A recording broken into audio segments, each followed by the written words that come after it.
Hey everybody, it's time for another edition of Mr. Troy Does Math, a calm and chill video series where I do math and talk about it so you can see how I think. Here we go.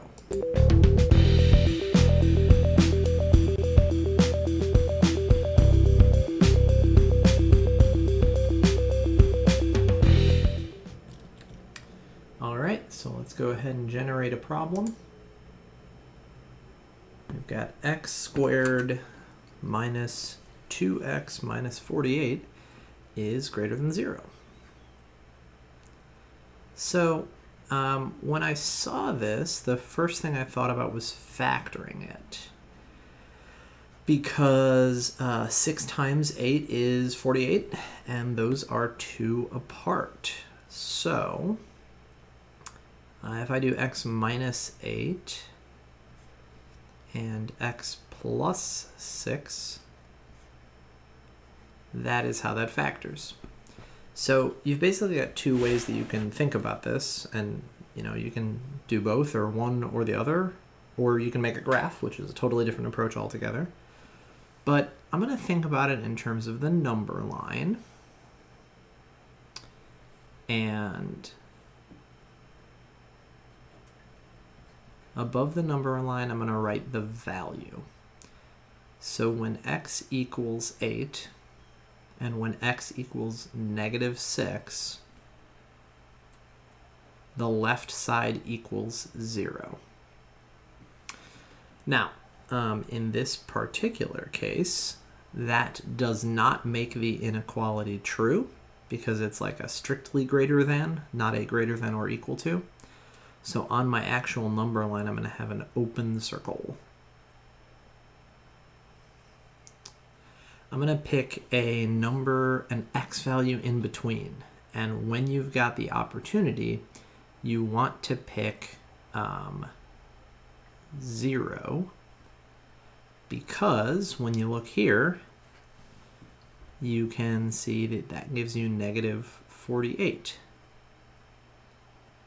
Now, negative 48 does not make this inequality true. So when I go back and tally up my final answer, negative 6 and negative 8 will both be boundaries, and there won't be shading in the middle. Then I'm going to go ahead and just, even though I'm pretty sure I know the answer, plug in an x value over here and an x value over here. I chose negative 10 and 10 just because those are easier numbers to work with. You can plug in either to the left side of the top or the left side of the factored one. It doesn't matter. So let's do one of each. I'll plug in 10. So 100 minus 20 minus 48.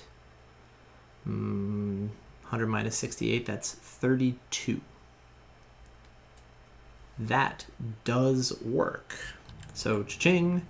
And the reason that that works is because that is greater than 0. So that's going to tell me that numbers in this region do work. Okay, and then I'm going to plug negative 10 into this one. So if I plug in negative 10, I'm going to get negative 18 times negative 4. And that is, 72. And that also satisfies the inequality, cha-ching, which means that everything on this side will work as well. So my solution set is going to be from negative infinity to negative 6, soft bracket, joined with 8 to positive infinity. So I'm going to type that in and see what happens. Okay. Heyo!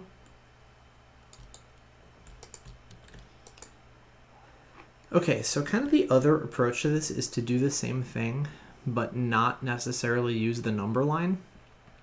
So x squared plus 7x minus 18 is greater than or equal to 0. So that also factors. I'm on easy mode, so I'm going to guess that a lot of these probably factor. and it factors to x plus 9 times x minus 2. So in that case, what you want to do is you want to set up this table, if you don't like the number line approach. And the table is going to have x values, just like we put on the number line. So in this case, we would use -9 and +2. It would have the outcomes, so like what happens when I plug in that x value here. So obviously, because I just factored, that would give me 0. And then, do those make the inequality true or not? So those zeros are boundary points. They're going to be either filled in circles or open circles based on the inequality here. Now you just pick any other x value and figure out what it would give you for the left side. So for say for example, if I plug in 0, I'm going to get -18. And that does not make the inequality true because I'm looking for numbers that are greater than or equal to 0. Womp womp. And then I'm going to plug in something like, I don't know, -10 and, whatever. I could plug in 10. I'll plug in 5. So if I plug in -10, I think it's probably easier to plug it in here. You are going to get -1 times -12. So you get 12. And that is greater than or equal to 0. Cha-ching! And then when I plug in 5, I'm going to get 14 times 3, which is 42.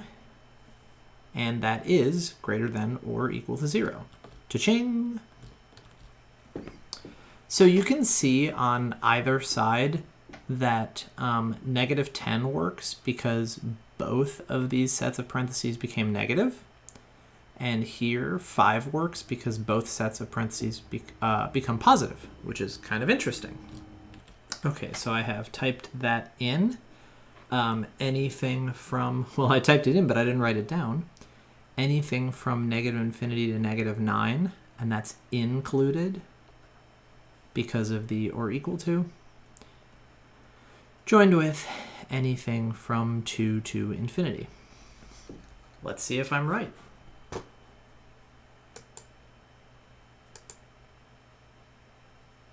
Okay, this happened in one of my other videos. For some reason, it doesn't like the union, but it didn't have a problem with it on the last one. I'm going to see if I can get it fixed. Okay, so I just randomly clicked things, and all of a sudden it gave me that check mark. Let's look at one more.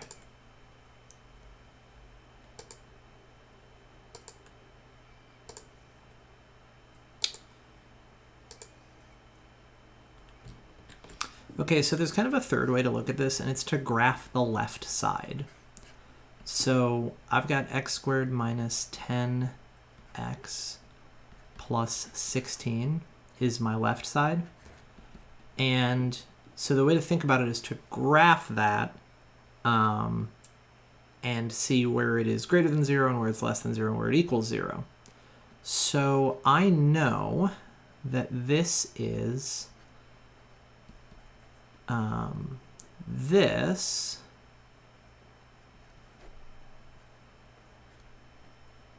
which means that it's in vertex form like this. So it has a vertex at 5, -9.